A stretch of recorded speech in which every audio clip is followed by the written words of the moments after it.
is a very good afternoon to you, Algeria. Good afternoon, Morocco, Sudan, Tunisia. Good afternoon to you, Burkina Faso, Liberia. Good afternoon, Gabon, Eritrea, Rwanda. Good afternoon to you, Lesotho, Namibia. Good afternoon, Africa. Welcome to Africa in Business on Channel Africa. I'm Thami Ngubeni. This is where you get the African perspective. It's where we meet to look at the latest in news, sport and business. Coming up on the agenda this afternoon, we take a look at the Namibia Summit, which is currently taking place in Namibia. It's the 2025 Commonwealth Trade Ministers Meeting.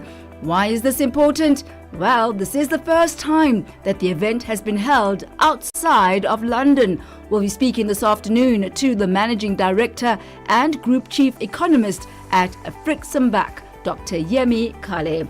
Also, a look at Brazilian chicken with South Africa's Department of Agriculture, which has partially lifted a ban on the import of poultry products from Brazil. This starts tomorrow. Our conversation this afternoon with the Ministry of Agriculture spokesperson Joylene van Wyk. That and a whole lot more coming up for you on Africa in Business.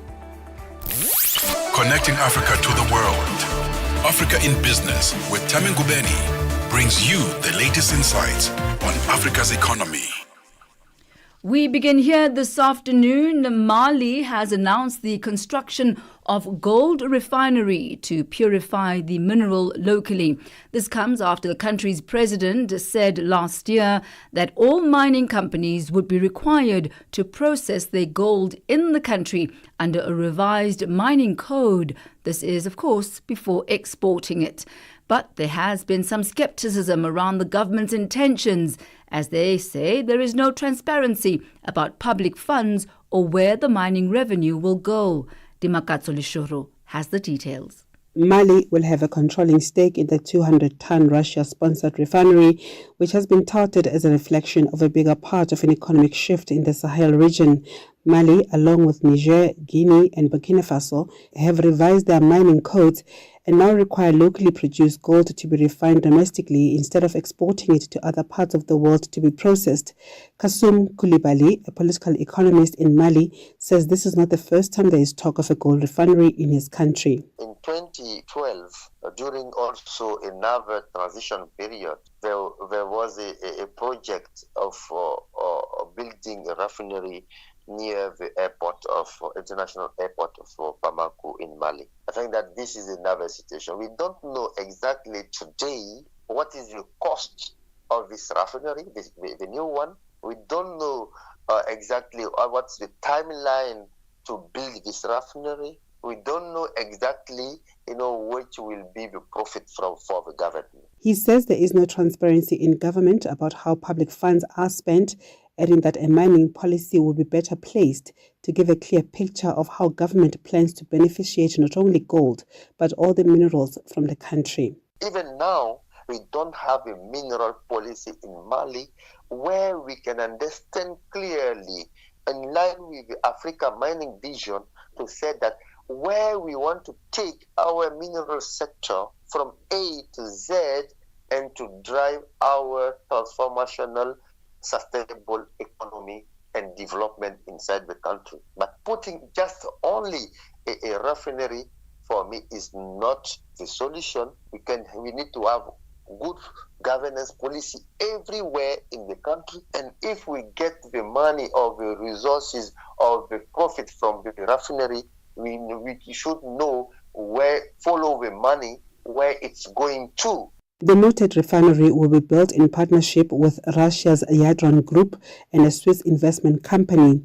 It forms part of the reforms by Mali's military leader, Colonel Assimi Goïta, since coming into power 4 years ago. But some of these changes have rattled investors. Canadian mining giant Barrick has temporarily lost operational and financial control of its Loulo-Gounkoto gold mine, the largest gold mine in Mali, after a court appointed the country's former health minister as provisional administrator of the mine. This follows a standoff between Barrick and Goïta's government over the mining code that has seen increased state participation in mining companies, raised royalties and eliminated some tax exemptions. While other companies have signed the mining code, Barrick has not. In January this year, the company suspended operations at the mine after the government seized unsold gold and arrested 4 employees. In April, Malian authorities closed the company's offices in Bamako. The company has since reported the matter to the International Center for Settlement of Investment Disputes, to which Mali is a signatory. Coulibaly says government's involvement in the running of mining companies is an attempt to raise desperately needed revenue since the coup external funding has dried up. There is no investors coming in the country, no financial support institution again in the country. And in that long process of military transition period, there is no financial support from different organizations like World Bank, like IMF, like over bilateral donors. And the government is in need of, cash money now to continue to provide public services to the countries. And I think that the government, who maybe they are in the process, they are planning to sell Confederation countries investment bank, or they are planning to launch their own currency out of the French CFA. They are looking for resource where they can back the new central bank. Goita's commitment to democracy has been questioned after he came into power through coups, one in 2020 and another in 2021. The military leader, who was meant to be a temporary president, has had his power extended for another 5 years until 2030 without ever being elected, and is now suspended all political participation, citing the rule of law. Most of the people right now, they don't like, the situation. But what they can do, because military power has the guns, they have the power to arrest you, they have the power to close your mouth, they have the power to stop your business. People are afraid because they can be arrested, they can be put in jail. They left in January, the 3 countries, Mali, Burkina Faso, and Niger, left ECOWAS organization. It was the only one organization which can be able to say that you have to stop, you are out of democracy, we can take sanctions against you. Even UN cannot say anything. Even the AU Commission can say anything because they have been suspended from the AU. For Channel Africa News in Johannesburg, I'm Dimakatso Leshoro. Hi there. Do you want to elevate your business and give it a voice in South Africa and Africa as a whole? Well, in that case, let Channel Africa make this a possibility. Channel Africa is willing to advertise your business for as little as 30,000 rands or $1,719.18. To get access to these great rates, send all requests to mokoenata@SABC. That's MOKOENATA@SABC. Channel Africa, the African perspective. Stay ahead with Africa in Business, where Thami Ngubeni unpacks your go-to source for Africa's economic trends and development. It is exactly 15 minutes after 4 p.m. Central African time as we return our focus now to Namibia. That country is currently hosting the 2025 Commonwealth Trade Ministers Meeting, the CTMM. This marks the very first time that the event has been held outside of London. In support of the ambitious target adopted by Commonwealth heads of government to boost intra-Commonwealth trade to $2 trillion by the year 2030. Namibia is also hosting the inaugural Commonwealth Business Summit, the CBS, which kicked off today. The summit brings together leading private sector actors, senior government officials and development partners alongside the ministers' meeting to catalyse trade and investment opportunities across the Commonwealth. Joining us now from the events is Chairman of the Advisory Board for Intra-Commonwealth SME Association and Secretary General for the Federation of Indian Micro and Small and Medium Enterprises, Anil Bhardwaj. A very good afternoon to you. Good to have you with us on Africa in Business. Welcome. Good afternoon and thanks. So, Mr. Bhardwaj, as the Commonwealth Business Summit unfolds in Africa for the very first time, what are the opportunities that you see emerging for SMEs across member countries? Are you with us, Mr. Barvaj? Yes, I'm there, but I think I missed your question, some part of your question. Not a problem. Let's try that again. You are right there at the Commonwealth Business Summit. What are the opportunities that you see emerging for small and medium-sized enterprises across the various member countries? See, for the first time, the business summit, the trade ministers meeting is happening in Africa. As a matter of first time outside London.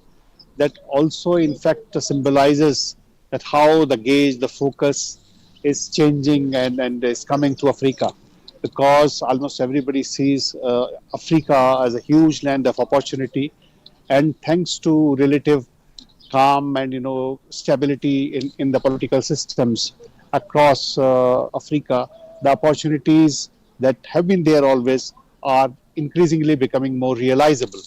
And that's what I think has been the major points of discussion here.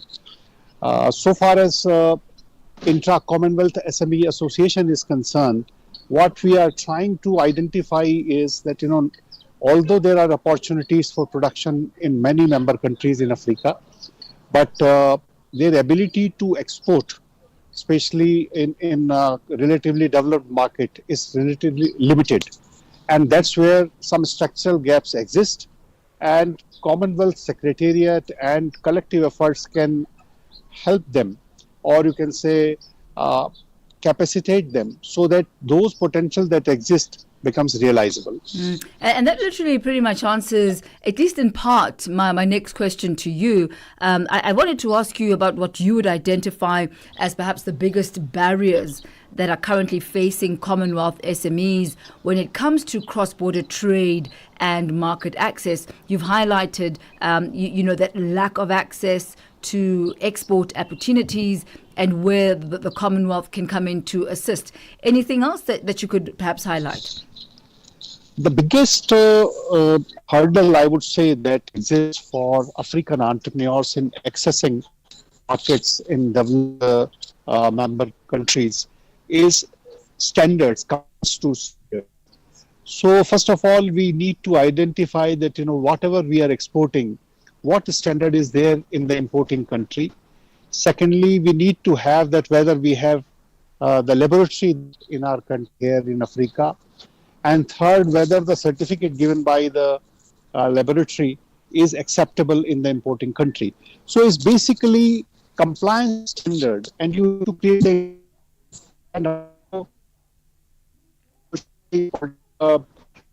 Mr. Bhattacharya, I really do apologize. I'm going to ask us to take our conversation back to our producer to see if we can try and get you on a better line. That conversation, a very important conversation, but somewhat compromised by the technology. We'll try and see if we can get Mr. Anil Bhattacharya back with us once again as we focus on the Namibia Summit, currently hosting the 2025 Commonwealth Trade Ministers Meeting. This is the first time that it is being held outside of London, and it comprises the various heads of government in the Commonwealth, for the Commonwealth country, focusing on issues of intra-Commonwealth trade and ways of opening markets and seeing how to troubleshoot the challenges and obstacles that still exist in intra-Commonwealth trade. It is exactly 4 p.m. This is Africa in Business.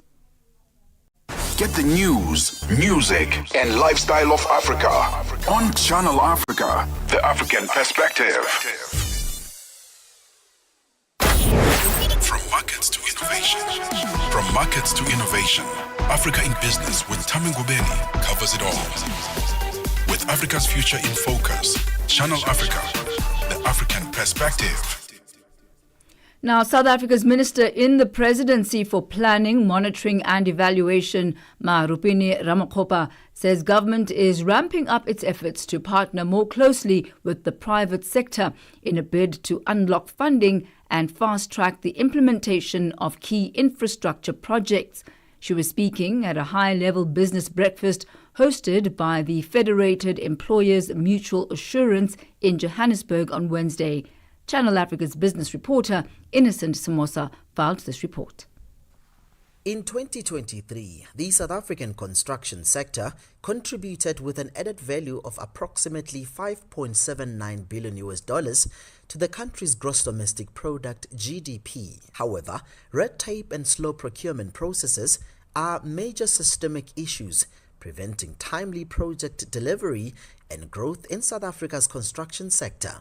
CEO of Federated Employers Mutual Assurance, Nazir Hossein, shares some of the reforms essential for unlocking investment, empowering small contractors and accelerating infrastructure development. So you used a very, very good word there right at the end, practical, right? And that unfortunately is where we are falling apart, is that we are not being practical about our approach. I mean, government has got a phenomenally good national development plan. They've got good ideas. They've got good forums that they set up. The problem is with implementation, and we can't seem to get implementation right in our country. Our country is abound with opportunities. You just got to look at the informal sector. Now, the informal sector is those that can't get into the formal sector. Yet they have created an industry themselves that employs 3 billion people. The Minister in the Presidency for Planning, Monitoring and Evaluation, Maropeni Ramakgopa, underscored the importance of strengthening collaboration with the private sector to fast-track delivery of infrastructure projects. It is quite important because, capacity of the state needs all stakeholders to come and play. For example, the capacity in terms of skills that we need, the capacity in terms of the finances that we need, and the capacity in terms of ensuring that those things that are important in terms of some of these interventions that are needed, that private sector is already excelling in, becomes what is at core in order for us to be able to timelessly and measurably deliver on some of the things that are quite important for economic development. And we're saying that precisely because there are a number of big companies that are already there. Deputy Director of the Bureau for Economic Research, BER, Craig Lembo, shares some of the infrastructure economic outlook. If you look back at some of the estimates the Reserve Bank worked out that we would have grown by 2 percentage points faster in 2023 if it wasn't for load shedding. And then 2024 came around. And we largely didn't have load shedding. And we were only able to eke out growth around 0.5%. 0.5%, a 0.5% growth in 2024 without load shedding. And it highlights two crucial factors. One is there are many other constraints on economic growth than just energy. Energy was up front and center in your face for a very long time, but there were others that were bubbling below the surface. Meanwhile, Millie Reuters from the Department of Employment and Labour says compliance remains a challenge in the sector. We have major compliance challenges when it comes to the field of occupational health and safety. Out of the inspections that we've done, more than 107,000 inspections in the field of health and safety, we only find about 40% of employers that are non-compliant. And when you look at compliance when it comes to the Compensation for Occupational Injuries and Diseases Act. For Channel Africa News, I am Innocent Samosa in Johannesburg. Africa in Business on Channel Africa. It is exactly 25 minutes after 4 p.m. Central African time. Hopefully now on a better line, we are rejoined once again by Mr. Anil Bhardwaj.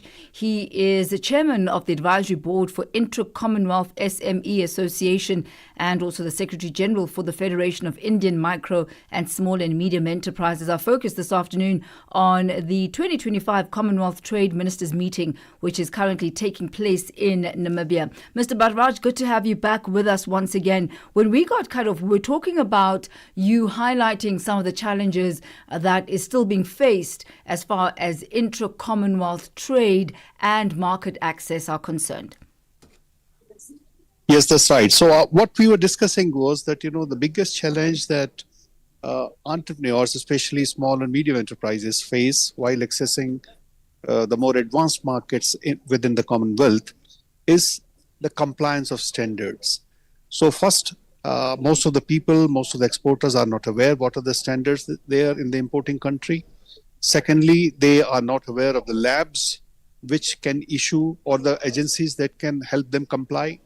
And also whether there are mutual recognition agreements, MRAs, that is that a certificate given here in the African country for inspection for a particular quality standard or whatever is acceptable in the importing country or not. So I think there is a need for the government as well as businesses to switch together and do the needed capacity building and institutionalization so that the MSMEs can really access the developed markets within Commonwealth. And looking at platforms like the ICSA, how can they help smaller businesses benefit from the $2 trillion, which is the intra-Commonwealth trade target by the year 2030? Well, organizations like ICSA, what we are trying to do is that in member countries, we are trying to identify the structural gaps that exist, either so that they can have improved access for finance, have regulatory reforms in their systems, so that the compliance and the standardization is up to the mark, or you can say harmonized at the level of the standards that are acceptable by the bigger global value chains. And also new institutions that are needed, like insolvency and bankruptcy regime or competition commission and like, so that or in the area of finance, for example, having credit guarantees so that MSMEs, owners who do not have adequate collateral securities can have access to loans without them. So I guess the major challenge that is there before us as an organization is to identify those gaps and also the solutions that are there within the Commonwealth, because many countries are relatively at the advanced stage. They have these institutions, they have faced these problems and could find the answers. So if they can share this knowledge and know-how, so I think it would be a win-win for both. One of the major areas of focus at the summit is digital transformation, one of the major themes there. How can SMEs be better supported in not only adapting technology, but also using technology to grow and to compete on a global scale? Digital technologies, particularly in expanding the market through e-commerce, is a very common thing. But increasingly that is being realized is that, when you participate in international trade through e-commerce, you are confronted with several challenges. So one challenge is that you supply the goods, but if the goods return, what happens? So our customs will have to have a systems that can identify the item that which has been exported is the same item that is coming back. Because you can say returns are, especially in the area of garments and another stuff, goes up to the extent of 30%. Second problem is that, when a small SME exports goods in a developed market, or as a matter of fact, any other international market, then it takes longer time. It can take 3 days to anywhere between 10 days or a month, depending upon the distance. So in e-commerce these days, nobody actually wait for so long a period. So MSMEs are required collectively to develop warehouses, or governments have to chip in and help develop warehouses where goods can be stored in major markets, so that the goods could be immediately served. I think in e-commerce, speed is the major deciding factor besides the cost. Mr. Anil Bharadwaj, thank you so much for your insight this afternoon, giving us some perspective as to what is unfolding in the areas of focus. Pleasure. Thank you very much, sir, at the 2025 Commonwealth Trade Ministers meeting currently taking place in Namibia. Mr. Anil Bharadwaj is the Secretary General for the Federation of Indian Micro and Small and Medium Enterprises, joining us there from Namibia. It is exactly 4:31 Central African time as we take a turn now to the markets for the latest market indicators with Nosipho Zuma.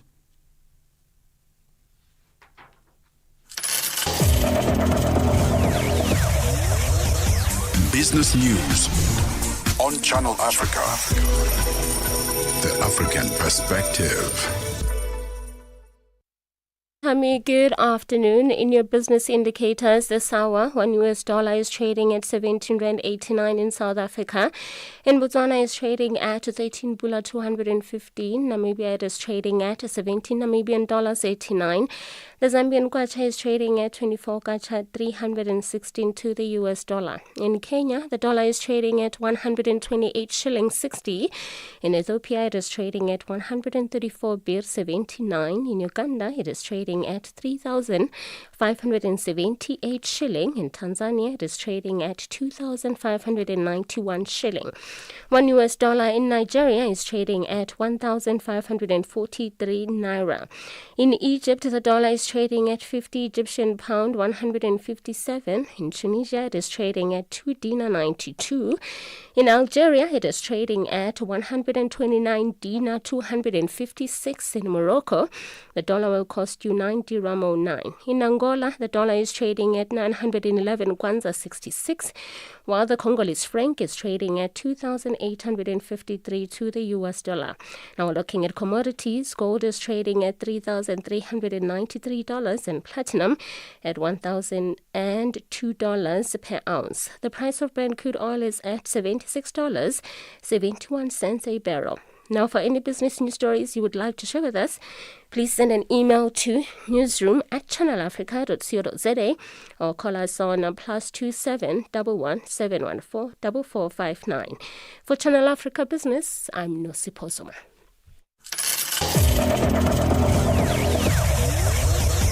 Business News on Channel Africa. The African Perspective. It has gone exactly 33 minutes after 4 p.m. Central African Time. If you have any news, business or sporting stories that you would like to share with us on Channel Africa, stories that you believe would be of interest to our listeners, both on the African continent and in the diaspora, do send us an email to newsroom@channelafrica.co.za. You will be our hands, our feet and our ears on the ground in whichever part of the world that you may be located. You're also most welcome to join us on our various social media platforms, interact with us, share your perspective, your views on the stories that we are covering in business and sport. On X, Instagram and YouTube, you'll find us at Channel Africa 1. On Facebook, you'll find us at Channel Africa. It is 34 minutes after 4 p.m. Central African Time as we move over now to the sporting desk where Figile Lingwati is standing by with your latest from the business of sport. Sports on Channel Africa. The African Perspective.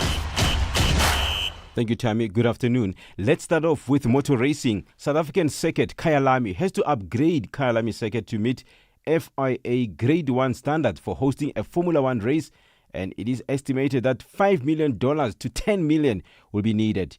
This includes upgrades like extended run-off areas at critical corners and enhancement to the AMCO barriers. South African circuit says plans to upgrade its facility to Grade 1 status have been approved by FIA, which would make it eligible to host Formula 1 races once the necessary works are complete.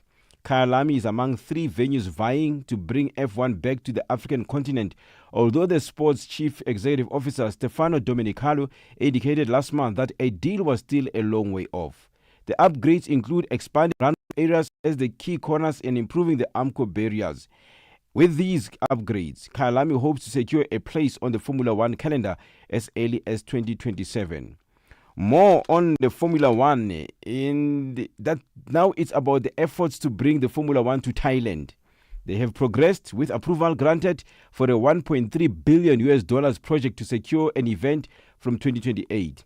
The Thailand cabinet approved plans to build and bid for the hosting rights for an event, with discussions already underway with Formula 1 Group. Huge funding boost as Bangkok targets 5-year F1 deal. A key meeting last month saw Thailand take another important step closer in its efforts to secure a round of World Championship from 2028. In late May, a meeting of the cabinet discussed the matter, with subsequent meeting on Tuesday confirming $1.27 billion project had received the go-ahead. Further details of the project have also emerged, with locals reports noting a 5.7-kilometer circuit based around Chatuchak Park in the nation's capital, Bangkok. The proposed circuit differs from an early design generated by Apex Design in 2013. The approval of the $1.27 billion project comes off the back of discussions between officials in Thailand and Formula One Group stretching over several months. It builds on claims that a memorandum of understanding has been signed between the two parties with a proposed hosting fee in the region of $55 million. Now, boxing news. The South African welcome more scrutiny into the financial affairs of the sport in an effort to get it back to its glory days. The country's bridgeweight world champion Kevin Lerena and the newly appointed CEO of Boxing South Africa, Tsulufelo Lijaka, says accountability and transparency is how money is spent will restore faith.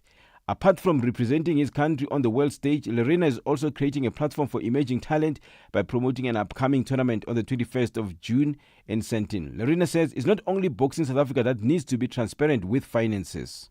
I think it just needs to be scrutinized more and evaluated more to see where the funding is going for the promoters. You know, where if example, a promoter X gets R1 million, promoter X needs to give a OPEX, a cost of what X or the R1 million is going, and I think then we'll be on the right step, just scrutinizing the steps and then providing opportunities for more promoters across the board. Boxing South Africa came under fire in Parliament in April for its financial management, and the newly appointed CEO, Tsulufelo Lijaka, says they must at all times be held accountable. My job is to ensure that all the resources that we are entrusted with as Boxing South Africa are managed prudently, compliantly, and are accounted for, without necessarily making excuses or complaining about anybody being harsh on us. It's our duty. That's public purse, that's public money. When we use it, we must know that accountability time will come, and we appreciate that.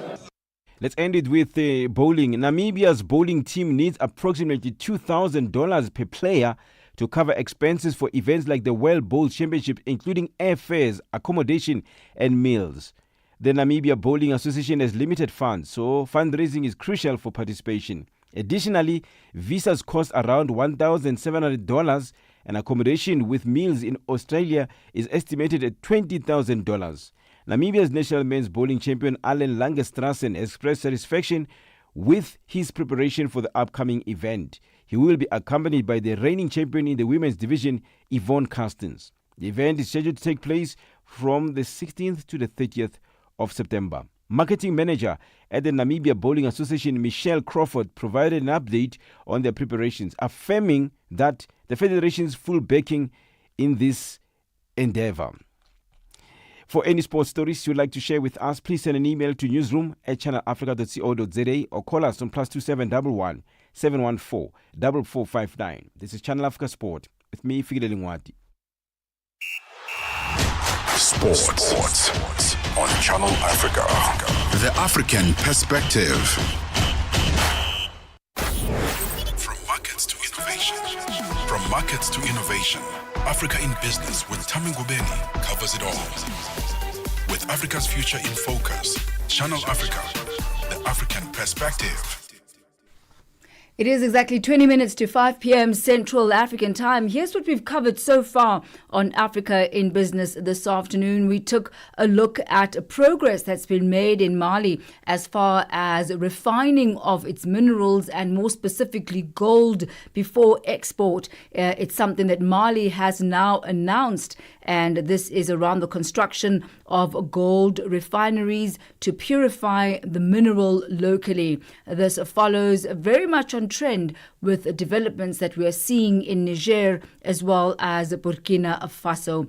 This is something that the government is intending to do, and focusing on that this afternoon. Also, we have taken a look at the Commonwealth Summit, which is currently taking place in Namibia. What makes this quite momentous is the fact that this is the first time that this 2025 Commonwealth Summit has taken place outside of London. The main objective is to increase the trade corridors between the various Commonwealth countries, identifying barriers as well as finding solutions, including obviously the funding of intra Commonwealth trade.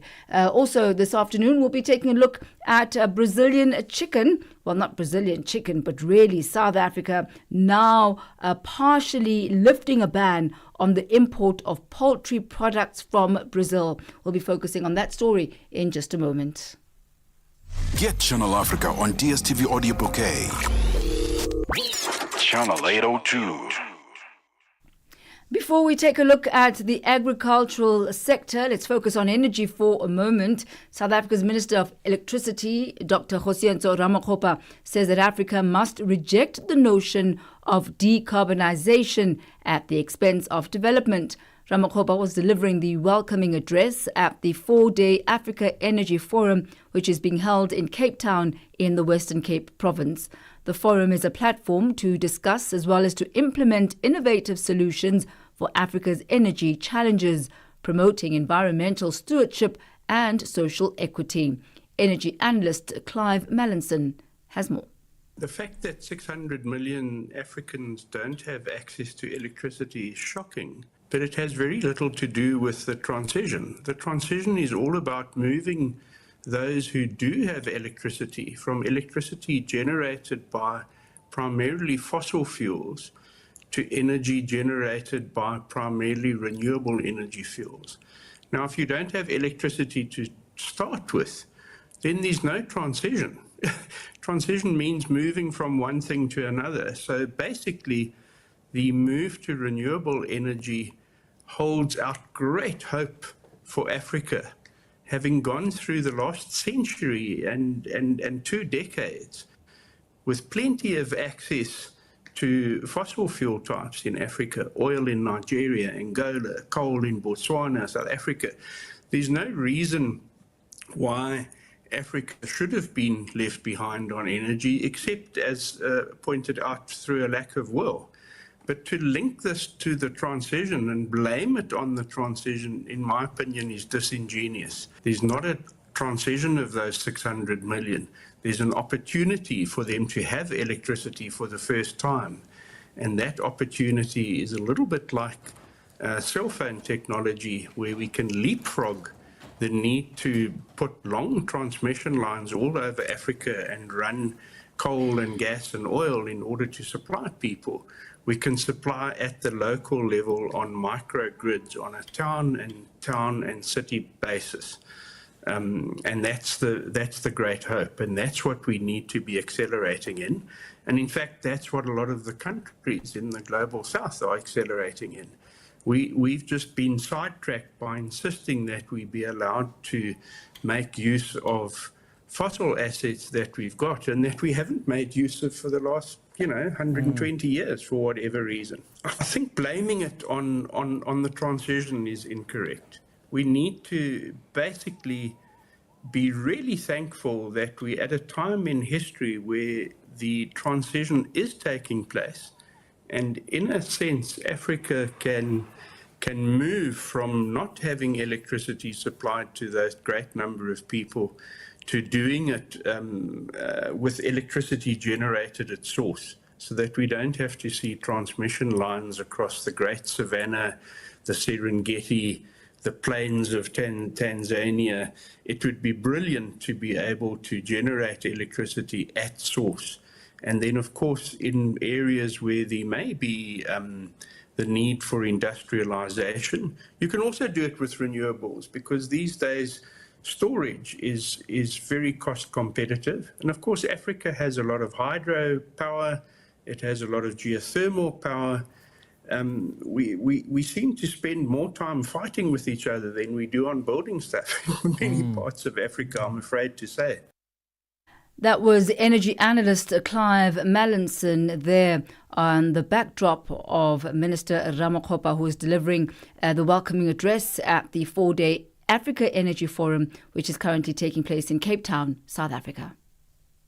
Africa at Play with NATO and ETO chairman. The Confederation of African Athletics CAA President Mr. Hamad Kalkaba Malboum talk to us about the state of athletics in Africa as it stands and what picture are you looking at 5 years later? Yeah, athletics in Africa is strong. We are able to organize our major events in time. Like this year, we will have the under 20 and under 18 African Championship in Nigeria. Next year, we will have the senior in Ghana. In 2027, we will go back to Algeria to organize the under 18 and under 20. And then 2028, we will have the senior championship in Gaborone in Botswana. Well, by this program, we can increase our performance. And at the same time, we are considering the fact that within the British Federation, they are identifying young talent every year within the national program, within the scholarship championship. And so the athletics in Africa is in good standard.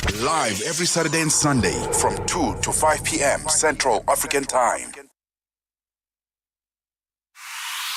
Africa in Business. Africa in Business delivers key insights and real-time updates on Africa's growing markets with Thami Ngubeni.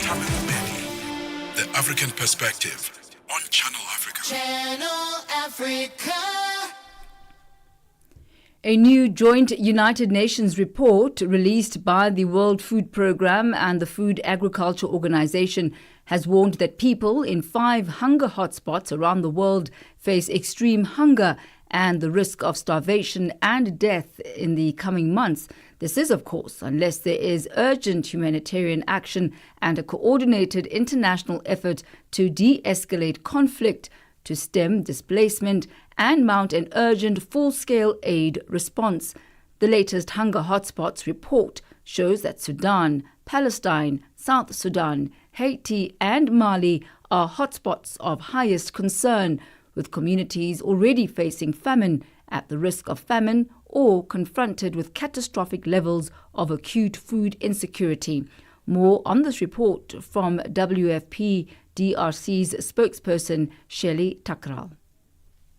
So for the Democratic Republic of the Congo, unfortunately, the findings reveal a stark reality. And, we have been in this turmoil of conflict, of a momentum of trying to have, political momentum for a ceasefire in the East. But the reality is that millions of people are caught up in this cycle of violence. And the cycle of violence then triggers a cycle of hunger. So across the country, 28 million people are facing acute hunger. And what does that mean? What does that mean for people? It means that they are often displaced. They don't have jobs. They have to look for alternative means to find money. And in some really acute, in some really severe instances, these are women who perhaps they have to go out and beg because they don't know how to feed their children. They sometimes resort to survival sex because they need food. They need to find food to feed their children. So that gross amount of displacement, let me give you an example. About 20 years ago, 1 million people were displaced. Now, in 2025, 8 million people have been displaced from their homes. And the majority are from the East, and many of them several times, multiple times, where they're, because of the fight for the land and because of this kind of ongoing conflict. That was the WFP DRC spokesperson, Shelley Tankral. She was speaking there to Ndlandla Matlangu, taking us to exactly 10 minutes to 5 p.m. We are on Open Views Audio Bouquet. Channel 628.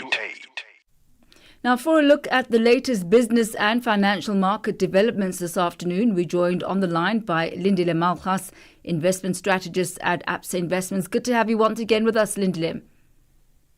Good afternoon, Tavi. So let's perhaps start off by unpacking the latest performance of the global market. There really has been a lot happening as far as geopolitics are concerned. We've seen, just in the past week, escalated conflict between Israel and Iran. How has that affected the markets? Yes, so we are seeing a bit of a flare-up around geopolitical tensions in the Middle East. We did see markets reacting quite aggressively last week with oil prices edging up to around $77 dollars per barrel.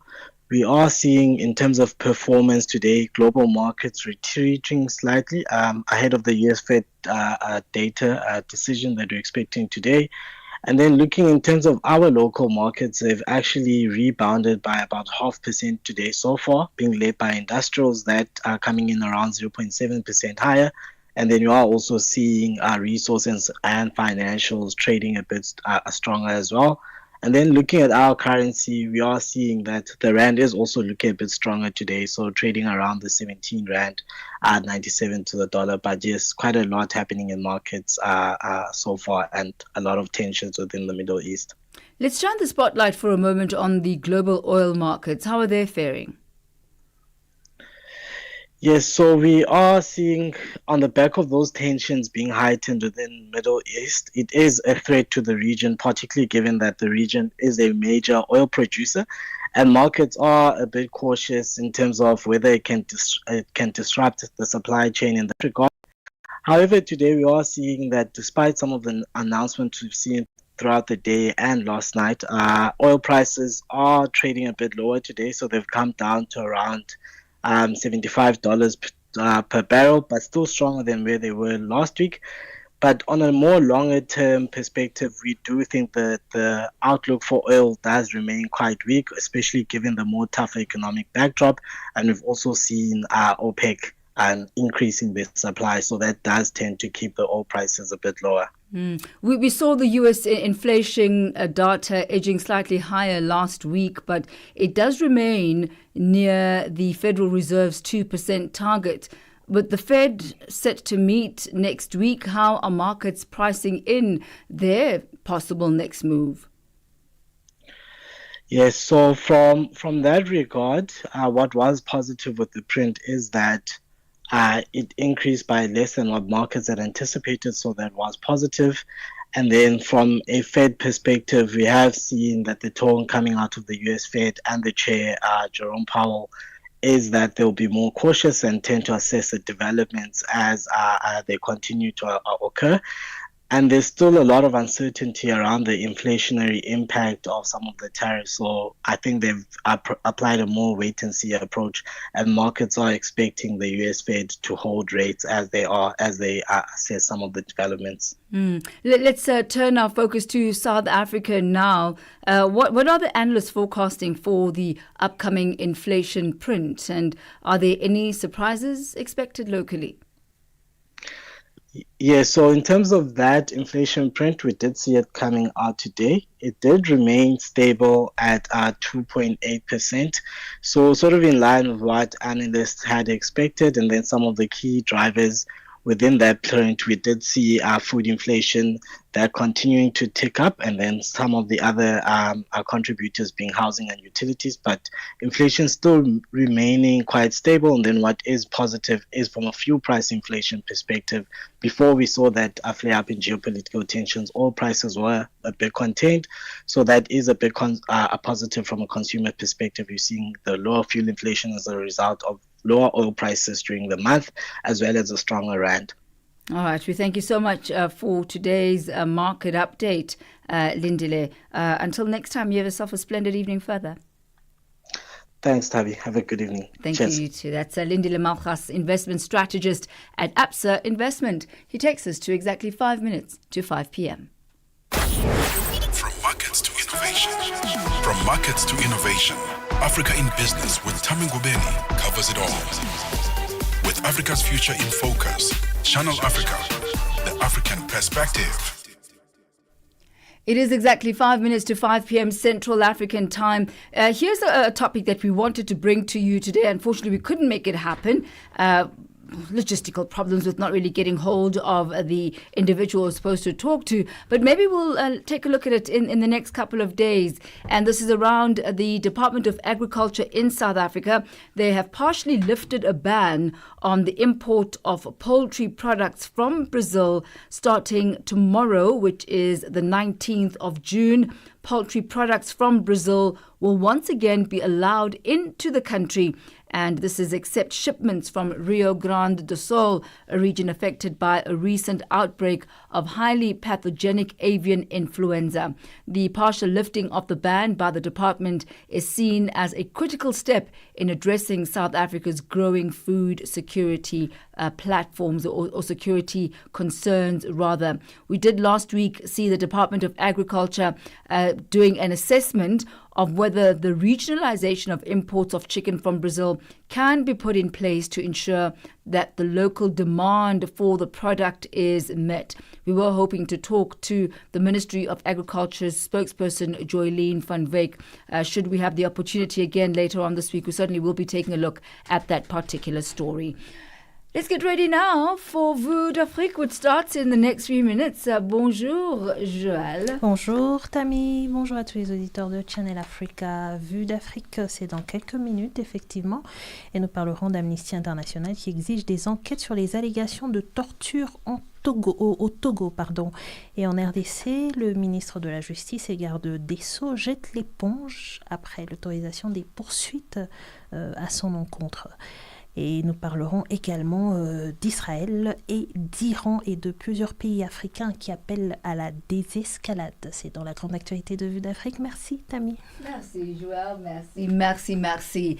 Well, that's how we come to the end of today's edition of Africa in Business on Channel Africa. Thank you to our entire team, the news team with Nolutando Butelezi, Nosipo Zuma on the economics desk, and the sporting desk with Figile Lengwati. To our production team, our producer, Mabubu Loka, technical operator Katu Madava, and on social media Nzako Mashaba. I'm Thami Ngubeni, and this has been Africa in Business on Channel Africa. You have yourself a splendid evening further as we hand the reins over now to the French programming, kicking off with Vue d'Afrique. Au revoir.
Magazine des actualités en français sur Channel Africa.